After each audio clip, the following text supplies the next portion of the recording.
Boa noite. O mês retrasado foi o pior julho para o mercado de trabalho brasileiro desde 2013. Foi registrada pelo Instituto Brasileiro de Geografia e Estatística uma desaceleração de 5,6% no país. Mas as configurações do mercado de trabalho não envolvem apenas as taxas de emprego e desemprego. Questões como rotatividade, estabilidade, expectativa salarial, formação e até mesmo a terceirização da mão de obra estão na pauta de discussão de economistas e sociólogos. Que setores econômicos têm contratado mais na economia brasileira? Quais estão demitindo?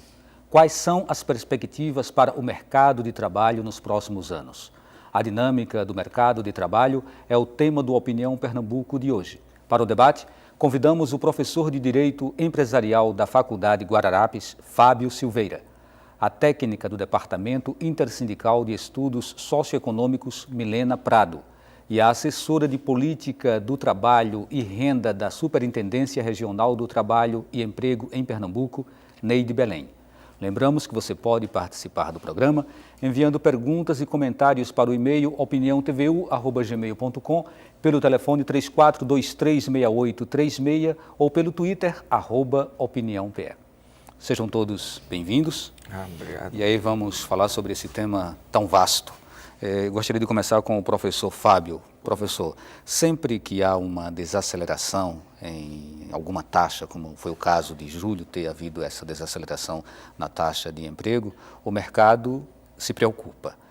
Nesse caso, é motivo para uma preocupação moderada, alta, ou não é motivo ainda para preocupação? Olha, eu entendo que sempre há um motivo, sempre há uma preocupação, certo? Eu entendo que o mercado de trabalho, ele reage, ele é uma válvula, certo? Porque aqui nós temos que perceber que há, como se diz, um custo Brasil, certo? E dentro dessa perspectiva, um dos primeiros polos a quebrar, digamos assim, quando os índices não estão muito positivos, realmente fica no índice de trabalho e emprego. Então, realmente eu percebo que é um reflexo da economia, um reflexo do mercado de trabalho e há uma preocupação generalizada. Nós estamos já há algum tempo vendo índices não satisfatórios, tirando esse último trimestre do PIB, mas temos índices que vêm causando realmente preocupação.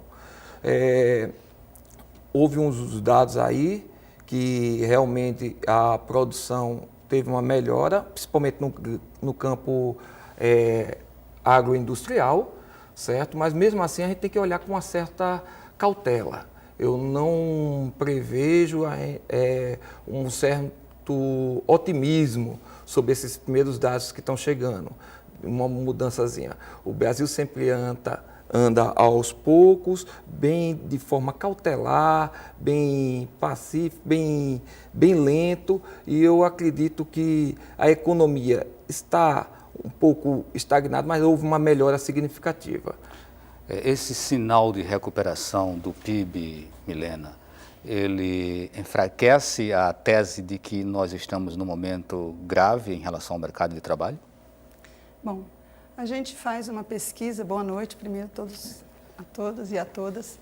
A gente faz uma pesquisa no DIESE, que é uma pesquisa permanente, que é sobre o mercado de trabalho, e é desde 1985 na região de São Paulo, e enfim, outras regiões foram se agregando, e são regiões hoje que se somam 7 regiões no Brasil, e nos permitem dizer, ou pelo menos um indicador, não diríamos um indicador médio, mas um indicador metropolitano sobre como vem desenvolvendo o mercado de trabalho. Na verdade, é um retrato do que a gente divulga mensalmente. E o que a gente percebe nas últimas pesquisas que a gente divulgou, referente ao mês de julho, os indicadores até estão bastante razoáveis, do ponto de vista da geração da ocupação, do ponto de vista da redução da taxa de desemprego em algumas regiões, em outras regiões elevou-se, como é o caso da região metropolitana do Recife. Mas eu acho que tem aspectos que a gente tem que considerar, que são bastante importantes para avaliar como é que está se comportando o mercado de trabalho, é observar não só o crescimento do PIB, que é 1,5% contra exatamente o trimestre anterior, e também a pesquisa industrial mensal divulgada pelo IBGE, que já aponta uma recuperação da indústria no Brasil. E aí a gente diz de um setor que é absolutamente importante, porque ele puxa os demais setores da economia. Então, quando a gente olha os dados, por exemplo, para as 7 regiões, a gente percebe que houve um crescimento de 0,5% no conjunto das 7 regiões, um crescimento de 0,5% da ocupação, e quem puxou essa ocupação foi, no caso, a indústria, que cresceu 1,9%, gerando 54 mil ocupações. A gente considera isso um índice razoável para dizer que a economia não vem totalmente aquecida, mas vem recuperando o seu ritmo, e que é importante observar que mesmo em momentos em que há uma queda da produção na indústria, ou do comércio, ou enfim, dos outros setores como o professor citou, né, o agro, a gente percebe que a ocupação em nenhum momento deixou de manter uma média de movimento na economia, ou seja, em todo esse movimento que nós vemos discutindo, que a economia está mais acelerada, menos aquecida, houve geração de ocupações, ou seja, houve geração de novos postos de trabalho. Então, eu acho que isso é um item importante a considerar. Em segundo lugar, é o comércio, que gera 46 mil ocupações no conjunto das 7 regiões, e a construção civil, com 11 mil ocupações. Então, isso nos mostra um cenário de, enfim, o mercado de trabalho, não diríamos que está totalmente aquecido, mas vem gerando um número razoável de novas vagas ou de novas ocupações, né, de postos de trabalho na economia. E aí, em setores que nós julgamos importante, como indústria, por exemplo. Neide, por que a questão emprego ela é tão relevante, ela é tão significativa e ela desperta tanta atenção aqui no Brasil? Bom, aliás, não só no Brasil, né? No mundo inteiro. Hoje, inclusive, a Europa ela padece de uma crise muito séria, que é exatamente a crise do desemprego. Em primeiro lugar, boa noite. Boa noite a todos, boa noite a todas. Assim, a questão emprego, ela sempre, né, como o professor bem colocou, né? O professor, ele disse que emprego é sempre preocupante, né? Gera a questão, tem a questão de impactar no risco Brasil e em outras em várias áreas. Então, assim, emprego é uma das preocupações cruciais do sistema que a gente vive hoje, porque se você se preocupar só com uma parte do emprego, só com uma parte da economia, você não vai estar fazendo esse ciclo de desenvolvimento. Não importa se uma economia está crescendo, se ela não estiver gerando emprego, né? E do ponto de vista do que o Ministério do Trabalho, né, que estou aqui em nome do Ministério do Trabalho, em nome da Superintendência Regional do Trabalho, do ponto de vista do que o Ministério do Trabalho vê em relação à importância do emprego, é justamente que nós somos uma área social e que a gente tem que se preocupar não só com dizer assim, olha, a economia está crescendo, mas como é que essa economia está crescendo, como é que está sendo a geração de emprego para a população, como são esses empregos, qual é a qualidade desses empregos para o trabalhador, qual é o impacto desses empregos para a região em que o trabalhador está inserido e qual é o impacto disso para a economia. Então, a gente tem que partir, o emprego para a gente é a parte essencial. Né? Daqui a pouquinho a gente vai ter a oportunidade de fazer destrinchamento de muitos desses tópicos que você colocou aí, né, para a gente ver o tanto quanto é farto esse tema que a gente está abordando. Professor Fábio, as centrais sindicais elas têm demonstrado preocupação com a queda na geração de emprego, né? Eles têm colocado que isso é um sinal amarelo e tal. Se a gente for analisar o dado de julho, que foi o último dado que saiu, né, depois disso foi divulgado em agosto, a gente não tem ainda os dados de agosto, mas eles apontaram para baixo. Então, o senhor acredita que isso seja uma tendência ou o fato de a gente ter apresentado uma recuperação do PIB vai desmontar essa ideia e a gente recupera a aceleração? Bem, primeiramente eu queria me desculpar que eu não... Boa noite a todos, né? É um prazer estar aqui, mas primeiro, o que eu devo analisar é da seguinte forma: a preocupação sindical ela deve permanecer.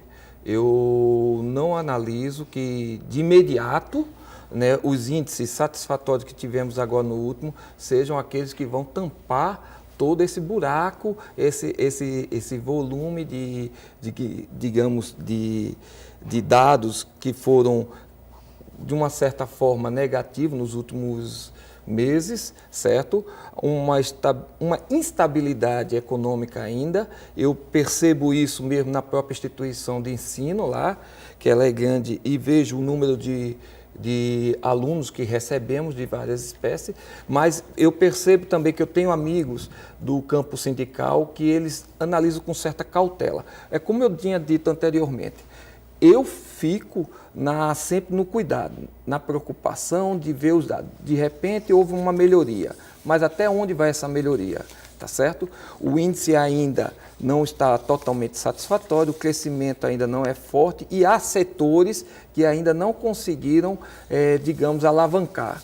Então, setores esses que, em alguns campos, eles são importantes como fatores de mão de obra, certo? Outros setores que são importantes já houve uma resposta, que é o caso da construção civil. Certo? Nós percebemos isso, que já houve uma resposta de imediato. Mas outros setores, como principalmente aqui na nossa região, nós somos mascate por excelência, o comércio ainda está em baixa e principalmente nos últimos eventos, que há uns 2, 3 meses, o Brasil realmente está com um comércio meio turbulento em razão de alguns eventos externos, né? Essas ações que está ocorrendo aí. E isso preocupa muito. Milena, a gente percebeu nessa nossa pesquisa que há realmente uma diferença, né, dos índices das taxas no Recife para outras capitais do país, né, e até num comparativo com o resultado nacional. Aqui a gente pode atribuir essa variação de uma cidade para outra e como você analisaria os dados do Recife? Bom, estando no Recife é bem mais fácil olhar o Recife, a verdade é essa, né? Enfim, olha, os dados, de uma forma geral, de uma maneira geral, eles são dados que não são dados que nós podemos comemorar, mas são dados bastante positivos, quando você considera toda a conjuntura internacional que a gente tem vivido. Se você for olhar a questão da elevação do dólar na economia, mas o câmbio já está começando a já está começando a reverter a linha de crescimento. Se a gente for olhar o resultado do PIB, enfim, isso tudo nos permite olhar para a região, que não é uma região isolada, né? Recife, por exemplo, no que diz respeito à construção civil, vem sofrendo um pouco o movimento dos próprios empreendimentos, dos grandes investimentos que nós tivemos de infraestrutura até então. Alguns investimentos eles já estão chegando numa etapa que supera a parte de instalação. Então, com isso, certamente, há uma certa redução do emprego na construção civil, por exemplo. Mas a indústria, no caso do Recife, a indústria teve uma queda que pode estar relacionada sazonalmente, muito provavelmente, com a gente diria, alguns subsetores da indústria, que nesse momento traz o emprego, e aí provavelmente tem a conjuntura da economia nesse período, de alguma maneira, ela sazonalmente, acaba gerando uma redução desse número de emprego, que aí dentro da indústria a gente olha dessa forma. O comportamento do comércio, acho que ele acompanha o comportamento do que ocorre nacionalmente. Mas a elevação da taxa de desemprego nem sempre significa para a gente um efeito maléfico na economia. Porque o que acontece? A taxa de desemprego é uma pressão do número de pessoas que vão ao mercado de trabalho, pressionam por uma ocupação, por uma vaga, e não encontram por alguma razão da dinâmica econômica naquele momento. Então, o que acontece também na nossa economia é uma entrada de novas pessoas no mercado de trabalho, não há um crescimento razoável ou compatível com o que a gente chama, né, com o número de crescimento na PEA, e você acaba gerando, às vezes, um desencontro e um crescimento do desemprego. Mas não podemos negar que, nesse mês, a taxa de desemprego na única região que subiu foi no Recife. Nas outras 4 mantiveram o crescimento e em outras 2 mantiveram relativa estabilidade. Por que, por exemplo, a Espanha chegou a uma situação tão dramática em relação ao emprego? Bom, no caso da Espanha e de toda a conjuntura internacional, a gente sabe que houve todo um processo na economia europeia, enfim, não só de problemas do setor financeiro, na verdade, do ponto de vista da gestão, né, dos bancos, e aí é até um tema que não é muito profundo no sentido de como eu olho a economia, né? Eu estou mais focado para o mercado de trabalho, mas a gente sabe que o que aconteceu em boa parte da Europa foi um problema exatamente dos financiamentos, do ponto de vista dos bancos, como o sistema financeiro está estruturado no mundo inteiro. O Brasil corre esse risco por motivo semelhante? O Brasil pode não correr o risco direto nesse sentido, mas qual acho que é o risco que nos causa nesse momento? A gente tem o problema do câmbio. Isso significa parte ainda da nossa estrutura, da nossa produção, da nossa formação de capital, depende de importações. Outra parte da nossa produção depende das exportações. Então, o câmbio sobrevalorizado nos beneficia na exportação, mas nos prejudicam na importação. Então, essa é uma equação difícil de resolver. Por outro lado, exportar para países que nesse momento também estão com muito problema do ponto de vista da demanda, porque se você tem uma taxa de desemprego como na Espanha, em média de 20%, você significa que você reduziu o mercado consumidor. Então, quando a gente exporta, essa produção, ela de alguma forma tem que ter um mercado lá fora, não é verdade? Então, a gente tem alguns países nos quais nós mantemos ainda uma pauta de exportação razoável. Então, eu acho que o Brasil pode sofrer com isso do ponto de vista dessa dinâmica, não só da balança comercial, não só do ponto de vista da fuga de capitais que ocorre quando há a sobrevalorização do dólar. A gente sabe que os investidores correm daqui para outros setores, para outros países, porque, na verdade, o capital se orienta pela lucratividade, não é verdade? Neide, você acabou falando pouco nesse bloco, porque o assunto é tão instigante, mas aí tem uma pergunta para você que eu vou lançar agora para você responder no próximo bloco. Tem a ver exatamente com a qualidade do emprego. Na sua opinião, as pessoas estão hoje procurando o emprego mais pela questão da vocação ou pela questão da remuneração, pela questão salarial?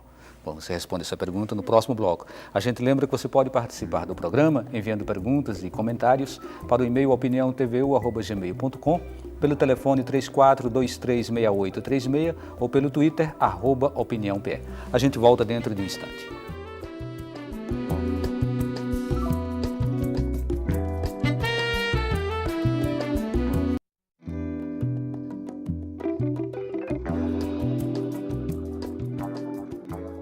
O Opinião Pernambuco está de volta. O tema de hoje é dinâmica do mercado de trabalho. Participam do debate o professor de Direito Empresarial da Faculdade Guararapes, Fábio Silveira, a técnica do Departamento Intersindical de Estudos Socioeconômicos, Milena Prado, e a assessora de Política de Trabalho e Renda da Superintendência Regional do Trabalho e Emprego em Pernambuco, Neide Belém. Bem, a gente deixou a pergunta no ar, não foi, Neide? As pessoas estão procurando hoje, procurando emprego hoje, pela vocação ou pela remuneração? Pela vocação ou pela remuneração. Esse comportamento, ele é diferenciado, pelo menos assim, da observação que nós temos, né? Claro que com a pesquisa, eu não vou trazer para você dados de pesquisa, eu vou trazer para você os dados dos comportamentos que, aí o Milena vai até concordar comigo, que o comportamento da pessoa que está procurando trabalho. Dependendo do nível da qualificação profissional dela, ela vai pela vocação, né? Se ela já tiver, ela vai tentar, se ela não tiver muita necessidade de ingressar logo ao mercado de trabalho. Essa formação, você fala ser nível técnico, superior? Médio, técnico, tecnológico, né? E os nossos trabalhadores, aí eu vou falar para você um pouco sobre o que nós fazemos no Ministério do Trabalho, né? Que assim, que a nossa massa de trabalhadores aqui que nos procura, que é nossa atenção, que nós fazemos a política de atenção ao trabalhador, né? Que procura o sistema público de emprego. Né? O sistema público de emprego é assim, para a gente situar, né, o que o pessoal antigamente chamava de Cine, né? Hoje nós temos aqui a Agência do Trabalho, né? Nós temos a Agência do Trabalho do Governo do Estado de Pernambuco, nós temos o próprio Ministério do Trabalho, que tem um centro de atenção ao trabalhador nas suas unidades, os nossos convênios com as prefeituras municipais e ali dentro, né, os chamados Centros Públicos de Trabalho, Emprego e Renda, né? Não só os que nós fazemos diretamente o atendimento no Ministério do Trabalho, como os outros que nós também fazemos convênio com as prefeituras e governos estaduais. Então, como funciona a nossa atenção ao trabalhador? A nossa atenção ao trabalhador, ela está dentro do programa Seguro-Desemprego, que a gente chama, né? Apesar de se chamar Programa Seguro-Desemprego, ele tem lá dentro a intermediação de mão de obra para outra vaga de trabalho, tem a qualificação profissional voltada para o mercado de trabalho, tem a orientação ao trabalhador, e aí é onde a gente vai chegar, né? Que é a orientação ao trabalhador. Isso funciona muito mais na Agência do Trabalho hoje e nos Cines, né?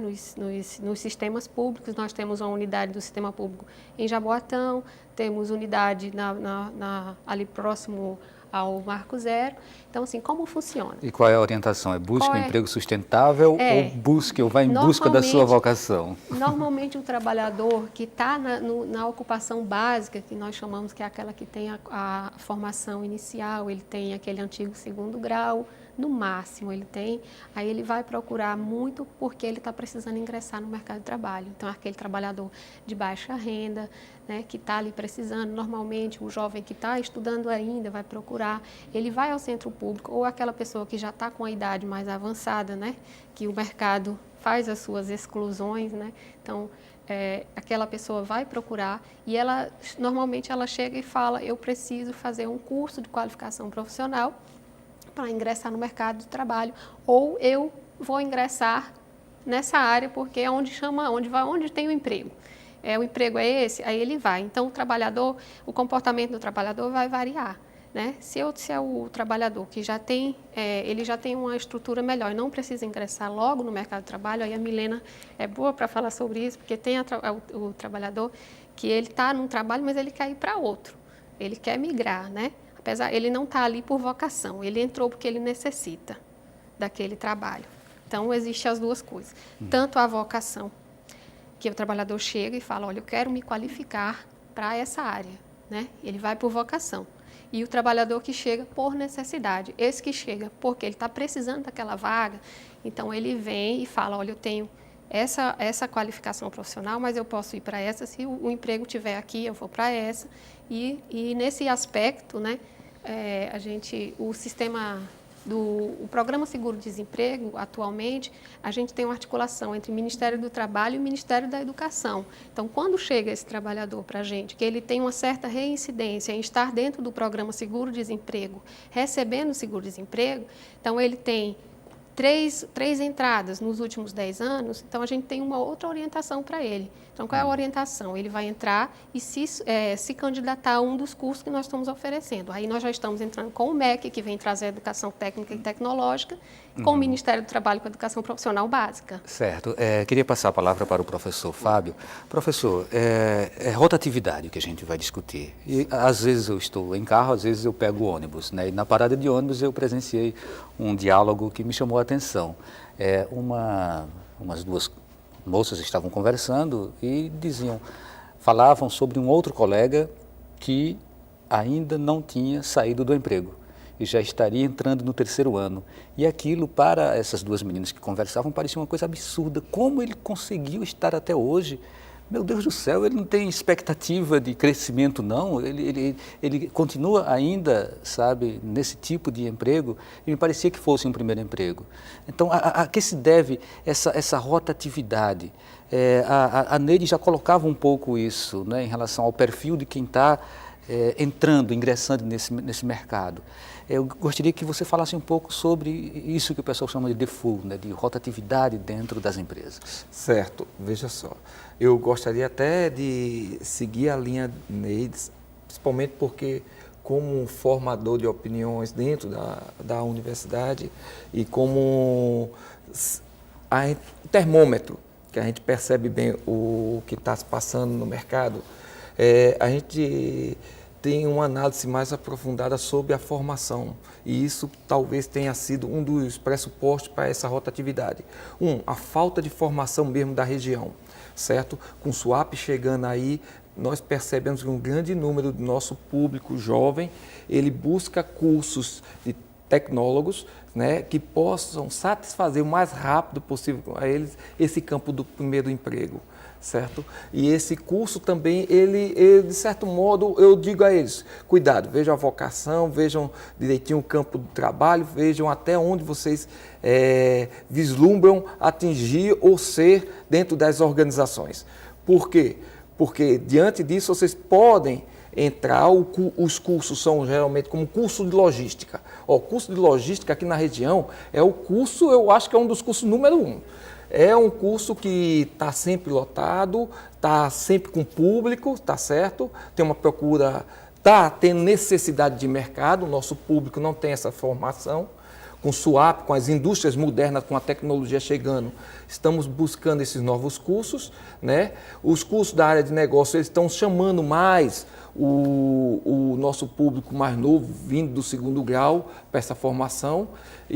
Mas o problema, talvez, é que eles não estejam adaptados ao mercado, talvez eles entrem pela ânsia de querer o primeiro emprego e o dinheiro imediato, que nós somos de uma comunidade, queira ou não, ainda muito coronelista, antiga, né, da agroindústria vindo da cana-de-açúcar.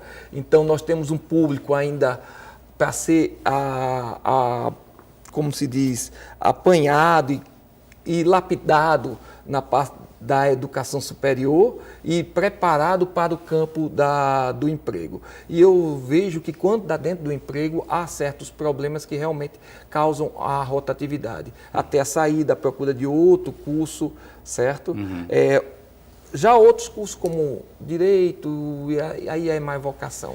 Milena, há uma variação salarial muito grande, né? Me parece que as oportunidades também têm sido muito grandes para o pessoal da área de informática. Mas há uma variação. De repente, um tem um patamar, um nível de 7 mil, outro, um engenheiro chega a 12 mil, você chega a um professor que vai para 1.000 e poucos reais, né? Então, há assim, uma diferença muito grande. Você tem estatísticas aí, números, e até que ponto isso impacta ou isso pressiona a corrida de alguns egressos de cursos técnicos ou da universidade em busca desse mercado de trabalho? Bom, dados específicos para o salário na informática, a gente poderia utilizar o cadastro, né? Que é o Cadastro Geral de Emprego de Empregados e Desempregados do MTE ou a RAIS, para poder fazer um levantamento, enfim, mais preciso disso. Mas, falando de uma forma geral das remunerações, a gente percebe que tem setores na economia, né? Isso não é um caso do Brasil, esse é um caso do mercado de trabalho em si, e o nosso mercado de trabalho não é um mercado de trabalho estruturado, ele é um mercado de trabalho heterogêneo. A gente tem um percentual hoje a gente pode arriscar de dizer que, em média, 50% é meio a meio de trabalho formal e trabalho informal na economia, né? Isso vai variar de região para região, enfim. Isso é muito alto, esse número. Olha, eu diria que é razoável você ter 50% hoje de emprego assalariado com carteira, porque a gente tinha uma discussão na década de 90 que existia livros na literatura que foram escritos que haveria o fim do emprego. A gente preconizava o fim do... A gente, que eu digo, alguns economistas na sociedade, né, brasileira, enfim, na sociedade estrangeira, enfim, do ponto de vista das universidades, que preconizavam o fim do emprego. A gente vive hoje numa economia que, na verdade, você vivencia com todos os percalços que a gente relatou aqui sobre variação da ocupação, variação do PIB, do crescimento industrial. A gente vive uma economia onde o trabalho ele foi recolocado fortemente. De 2003 para cá, a gente gerou razoáveis índices de ocupação no país. Melhorou em toda a região, como brasileira, eu diria, de norte a sul, de leste a oeste, a gente melhorou o nível de ocupação no país. Isso refletiu algumas áreas.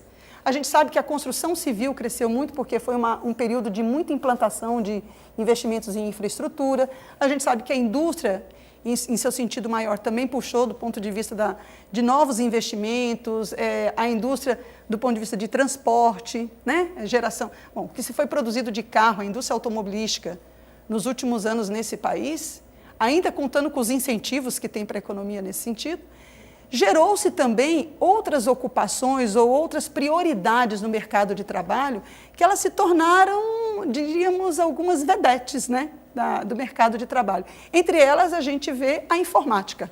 O que acontece com a informática? Hoje toda a nossa comunicação é baseada num iPad, num tablet, numa telefonia celular que congrega toda a possibilidade de comunicação, de linguagem, de produção.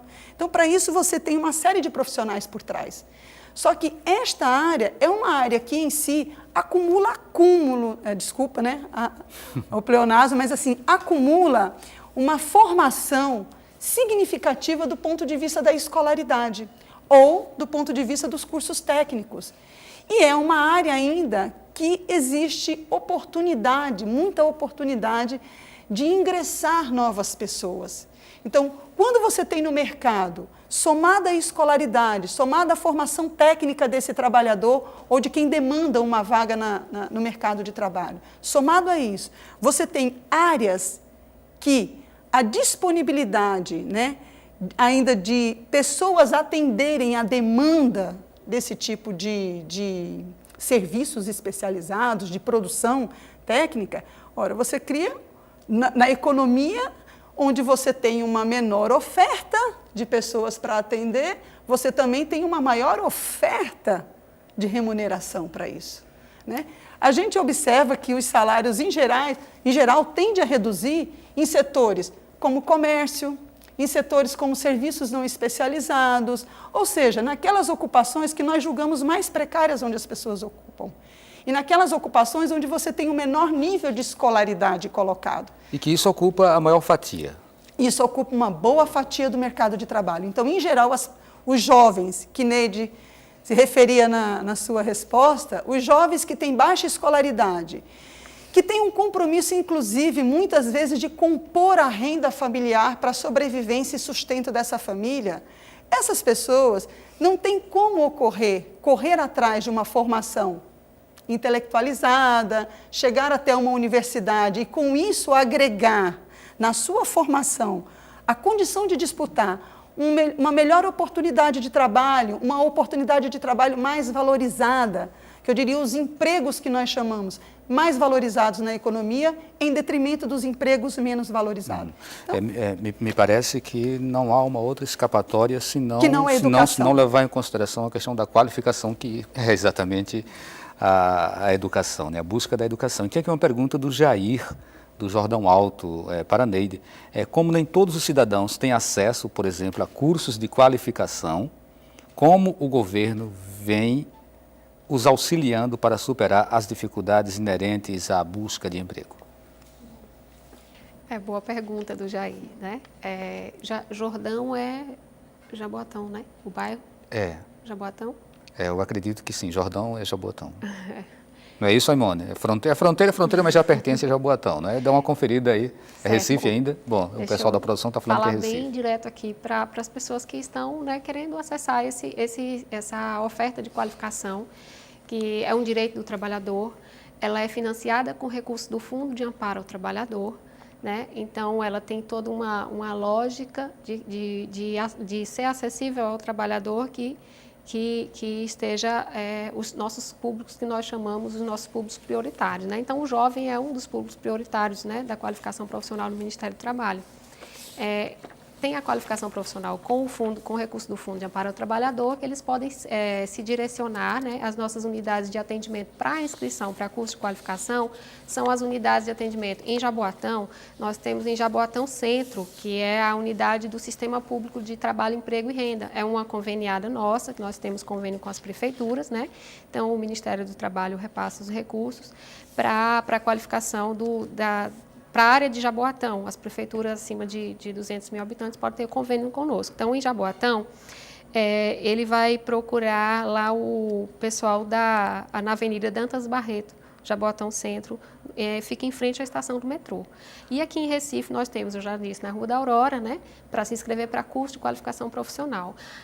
Nessas ocupações, ele pode não se inscrever não somente para a área dos planos de qualificação. Tem uma atenção a jovens. Se ele estiver na idade de 18 a 29 anos, nós temos as políticas de atenção ao jovem, que é o Projovem Trabalhador. Em Jaboatão, recentemente, nós formamos profissionais na área de metalmecânica, de logística, saúde e administração. que são essas, nós estamos falando aqui de qualificações profissionais com até 350 horas, né, que é o do Projovem Trabalhador. E no caso das que eu falei, para procurar as prefeituras e o governo do estado, são qualificação profissional básica para 200 horas. Então, todos os anos nós fazemos editais e as nossas conveniadas abrem inscrições. Como o trabalhador acessa? Vai ao centro público e se candidata a uma vaga. Talvez no momento que ele vá, não tenha turma aberta, mas ele indo, atualizando seu cadastro, deixando tudo certinho para quando o pessoal, quando essa vaga aparecer, entrar em contato com ele. Vamos a mais um intervalo e lembrando que você ainda pode participar do programa enviando perguntas e comentários para o e-mail opiniãotvu@gmail.com, pelo telefone 34236836 ou pelo Twitter @opiniãopr. A gente volta dentro de um instante.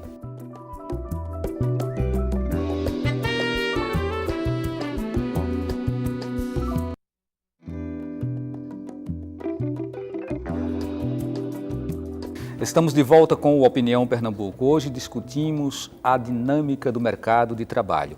E tem aqui uma pergunta do Chico Xavier de Goiânia para o professor Fábio. Existe alguma perspectiva de escolas técnicas para Goiânia? Olha, eu não tenho conhecimento exato, mas eu acredito tanto do governo, primeiro porque lá está sendo um polo novo, polo farmacêutico, também está vindo a Fiat e com ela vem várias indústrias. Eu não vejo que o governo não vai colocar lá escolas técnicas, certo? E também o setor privado. Até porque a gente tem conhecimento que onde tem polos de desenvolvimento industrial, como lá vai ser, né, já está trazendo, acredito sim que escolas irão. É fundamental. Professor, a gente sabe que o Brasil tem uma tendência de, nos próximos anos, produzir um envelhecimento maior da população, né? E a gente também tem um outro dado importante, que é o de que as pessoas, mesmo depois dos 50, 60 anos, elas querem permanecer no mercado de trabalho. Algumas têm resistido e só saem na compulsória, né? Ou seja, me parece assim uma tendência, mas me parece como leigo. Eu gostaria de ter a opinião especializada do senhor. É verdade. Quanto mais nós especializamos, nós temos uma visão diferenciada do campo de trabalho. Hoje nós vemos profissionais liberais, que aí temos. Eu tenho mestres e professores com 70 e poucos anos trabalhando. E ai deles, principalmente no campo do magistério, ai de falar em aposentadoria. Então, eu vejo com bons olhos o envelhecimento de uma sociedade e também um amadurecimento educacional. Eu acho que os dois pontos andam em comum. Amadurecer na atividade. Isso. A pergunta de Matheus Moreira. Muitos economistas discutem se o salário mínimo pode causar desemprego e que a melhor maneira seria que empregados e empregadores negociassem o devido salário. O que os convidados acham? É possível que isso tenha causado uma queda na oferta de emprego ou é uma mera consequência da desaceleração da economia brasileira? Milena? É uma mera consequência da desaceleração da economia. Nós acreditamos, o DIEESE é uma entidade, um departamento que é fruto do movimento sindical. E nós hoje, as centrais sindicais têm em conjunto a discussão, junto com o governo, que nós chamamos da bancada das centrais sindicais, 10 pontos importantíssimos que consegue criar a unidade dessa luta, porque as outras questões são específicas de cada central sindical, de cada categoria, enfim. Mas um desses pontos é fundamental para o conjunto das centrais sindicais brasileiras, é a valorização do salário mínimo. Porque a gente acredita que o salário mínimo tem que ser alguma referência de patamar de remuneração para os trabalhadores na sociedade brasileira. A gente sabe que a negociação entre patrões e empregados sempre vai pesar quem tem o poder econômico, o poder político, o poder na mesa de negociação. E esse poder a gente sabe a quem pertence, ao poder patronal. Nós sabemos que na nossa sociedade, toda negociação que nos remete para a livre negociação, em geral traz prejuízo para os trabalhadores. Então a gente acredita que o salário mínimo, muito pelo contrário, tem sido resultado, inclusive, dos crescimentos positivos do PIB nos últimos anos, das metas de inflação que foram colocadas, e a gente não vê nenhum risco para a ocupação nesse sentido, principalmente, por fim, se considerarmos todo o conjunto de política econômica que esse governo gerou nos últimos 2 anos para a economia brasileira. Dito elas, a desoneração da folha de pagamento. Desoneramos, reduzimos impostos, diminuímos tributos, o custo do trabalho reduziu, divulgado recentemente agora, inclusive, pelo IBGE, caiu o custo do trabalho na indústria e nós não vemos a contrapartida das empresas, dos investidores, em gerar novas ocupações. Então, o que acontece, na verdade, é que toda vez que você cria uma política econômica favorável, no sentido de gerar novos investimentos na economia, isso parece que, por vezes, é absorvido como a lucratividade das empresas. Milena, falta muito para que esse salário mínimo ele seja o ideal. Por exemplo, qual seria hoje o necessário para a cesta básica, calculada pelo DIEESE? O DIEESE divulga, né, mensalmente na cesta básica o salário mínimo necessário, que nós diríamos que, para além da ração mínima essencial considerada do ponto de vista constitucional, mas que permita também educação, transporte, saúde, enfim.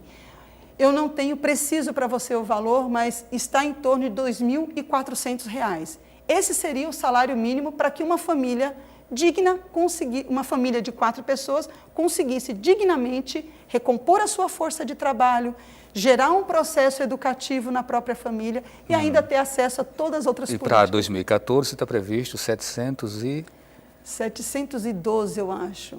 Acho que é 712. Mais ou menos. Uma opinião, um comentário aqui de João Martins, da Bomba Demetério. O mercado de trabalho, ou o PIB, tem ligação, obviamente, com as ações dos políticos que comandam o país. Se temos indivíduos competentes que criam programas de geração e incentivo de empregos, o país vai em frente. Essa é a opinião dele. E uma pergunta do Jair, do Jordão Alto. Como nem todos os cidadãos têm acesso, por exemplo, a cursos de qualificação, como o governo vem os auxiliando para superar as dificuldades inerentes à busca de emprego? Eu formulei essa pergunta já, não foi? Já. Então, desculpa aí, é que são tantas perguntas aqui. Então, comentário de Edilton Lima. A nossa situação no tocante à geração de empregos nos últimos 3 anos é significativamente melhor que no período de 1973 a 2010. Ou seja, nesses últimos 40 anos, evoluímos, mas somente em 3 anos. E aí uma pergunta, dizem que em cada 10 empregos gerados no país, 9 são destinados a pessoas que recebem salário mínimo. Isso seria geração de emprego ou sobrevivência? Você pode responder da sua opinião, Neide? Bom, a respeito desse comentário de 9, eu não sei se a Milena confirma, a respeito de 9 empregos, Eu não tenho apenas esse dado não esse ser dado salário não. mínimo, né? Precisava saber Bom, conforme nós já comentamos a respeito do salário mínimo, né, ele não é o ideal, mas teve uma política de valorização do salário mínimo bem, assim, não é o que ainda, não chegamos lá nos 2.400, eu espero, né, que nós cheguemos um dia. Assim, o que eu tenho a comentar dessa Certo, questão. temos uma pergunta de Janaína Brandão. Os empregos são poucos e não são dos melhores. Como o Estado aborda a questão da economia social? Economia social. Bom, assim, eu posso falar da parte do trabalho, né? Como nós abordamos, né, essa política, essa questão. A respeito da pergunta, assim, não ficou muito direta, né? Mas nós abordamos realizando a qualificação profissional diretamente para o mercado. Então, nossas políticas, elas são focalizadas para o mercado. Por exemplo, a nossa parceria com o DIEESE é uma parceria já de muitos anos e com outras instituições que fazem a pesquisa para fomentar o Observatório do Trabalho, que é uma política pública do Ministério do Trabalho. Então, a partir do Observatório do Trabalho, que é quando nós fazemos uma comparação do que a gente vê em loco nas pesquisas com o que vem no Cadastro Geral de Emprego empregos e desempregos que as empresas fornecem ao Ministério, que cada vez que admite ou demite, ou da relação anual de informações sociais. Então, por ali, nós acompanhamos qual é a dinâmica do mercado de trabalho e direcionamos as nossas políticas. Então, a própria mudança na questão do seguro-desemprego, no programa seguro-desemprego, a gente está verificando as pessoas que estão com reincidências, para a gente poder tratar de outra forma e ofertar outras portas para ela, que seja estar se qualificando para uma outra vaga, já que está com a rotatividade. Então, assim, dessa forma nós temos enfrentado essas questões. A política pública no Ministério do Trabalho, posso dizer que a gente tem acompanhado, eu já sou servidora de carreira da casa e a gente tem acompanhado dessa forma. A política pública ela tem se direcionado, não só a política do Ministério do Trabalho, mas dos outros nossos entes parceiros, ela tem se direcionado muito pelo que o Observatório do Trabalho nos mostra. Professor Fábio, está em tramitação no Congresso um projeto que trata da questão da terceirização. E isso é extremamente polêmico, né? Uma pergunta bem objetiva. A quem serve a terceirização? Ela é boa, de fato, para o trabalhador ou ela é boa para o empregador? Não é boa para ninguém? Enfim, qual é a sua opinião sobre a terceirização? Veja só, a terceirização ela surge e hoje ela é um campo muito forte, principalmente no setor público, na área de limpeza e vigilância, né? Mas eu sou a favor do pleno emprego, contrato individual de trabalho.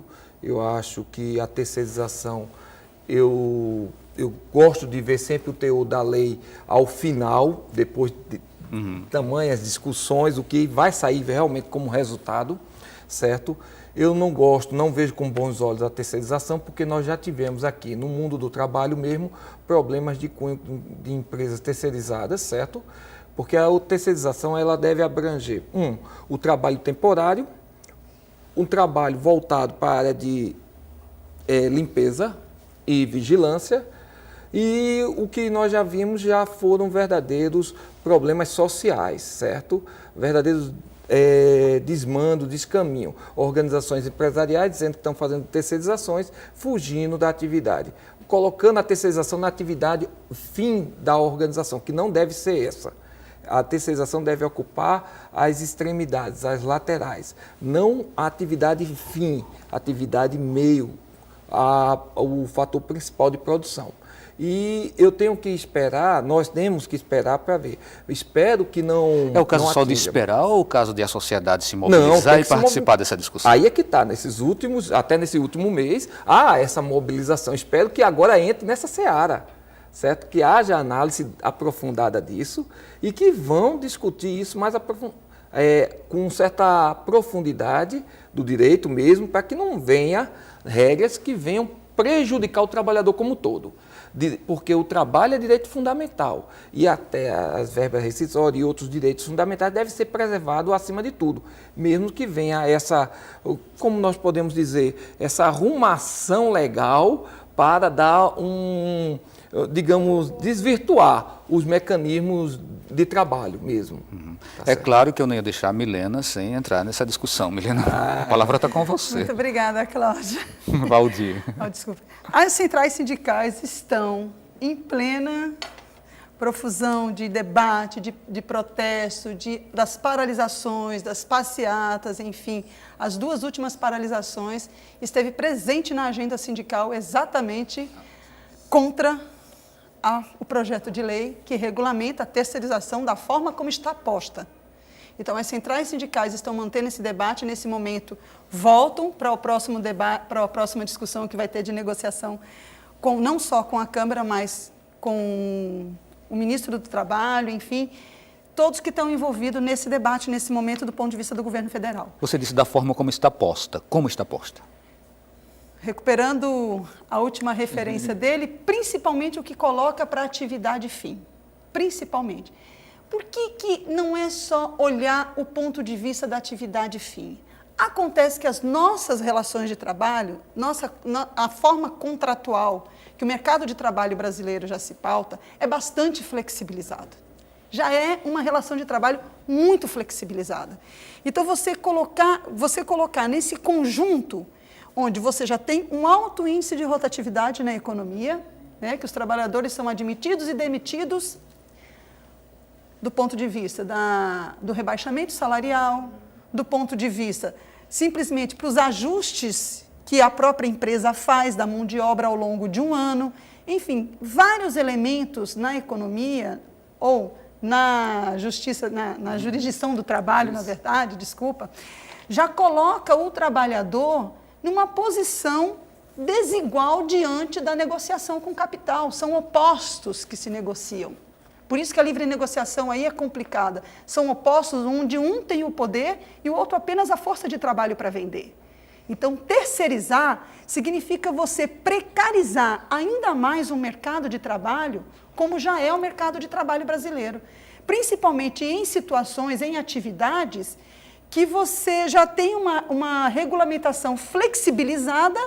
Quando você terceiriza atividades importantes do ponto de vista da produção, da gestão empresarial, do investimento, e o que vai significar isso também do ponto de vista da negociação salarial. Porque eu não estou negociando com quem de fato é o contratante daquele serviço. Eu não negocio com o dono de quem vai receber o serviço. Eu negocio com quem me contrata do ponto de vista terceirizado. Então, você precariza a relação de trabalho, você intervém mais ainda, ou melhor, desprotege, né? Intervir. Você regulamenta uma desproteção com os trabalhadores. Gente, o nosso tempo está chegando ao final. Só vai dar para dar uma passadinha bem rapidinha mesmo, cada um dizendo o que espera e de que maneira poderia ser orientada uma pessoa que está em busca de um lugar no mercado de trabalho. Bem rapidinho, Neide. Bom, a pessoa que está em busca do local dessa colocação, né, como eu já disse, o Ministério do Trabalho pode nos procurar na Avenida Agamenon Magalhães, 2000, e as nossas unidades conveniadas. Então, é importante que o trabalhador esteja bem identificado, que tenha todo o seu cadastro atualizado. Às vezes o trabalhador já fez outros cursos, já tem um outro currículo hoje, diferente de 5 anos atrás, quando ele foi, e está aguardando uma colocação. Então, ele pode ir, se atualizar, nos procurar, e nós estamos à disposição. Nós temos não só as políticas públicas na parte de geração de emprego e renda, do emprego formal, nós temos também outras políticas que o Ministério do Trabalho fomenta, a exemplo da economia solidária. Ok, muito obrigado, Neide. Professor Fábio. Bem, boa noite a todos, né? Mas o que eu digo é que a qualificação, o fator principal do mercado de trabalho, para que você entre, para que você procure, para que você tem que estar qualificado. Então, eu digo, escolha um bom curso, certo? Ou tecnólogo, ou um curso de nível superior longo, mas que faça também cursos, MBA, certo? Se prepare com especialização estrito sensu, lá do senso, conforme for a sua vocação, e que aí ninguém lhe retira isso não. Está preparado, garanta o seu lugar. Garanta o seu lugar. Milena. Eu acredito, né, na instituição onde a gente trabalha, que só tem uma forma de você mudar a realidade dos trabalhadores desse país do ponto de vista do acesso a uma melhor colocação no mercado de trabalho. É você, fundamentalmente, investir em educação nesse país, da educação básica ao ensino superior, você investir, por outro lado, na qualificação, na capacitação profissional dos trabalhadores que já estão inseridos no mercado de trabalho ou que foram desligados por via da política com seguro-desemprego. Do outro lado, investir nas instituições não só públicas, mas também aquelas privadas que têm condições de fazer essa qualificação. Ou seja, é fundamental que o Estado se responsabilize por uma parte, por um pedaço importante desse processo, e que as empresas também incorporem em si o investimento nesse trabalhador. Ok, muito obrigado, Neide, obrigado, Milena, obrigado, professor Fábio, obrigado a você também que nos acompanhou e um destaque para quem enviou uma pergunta. Então, o Opinião Pernambuco fica por aqui e a gente volta no próximo programa. A todos, uma boa noite.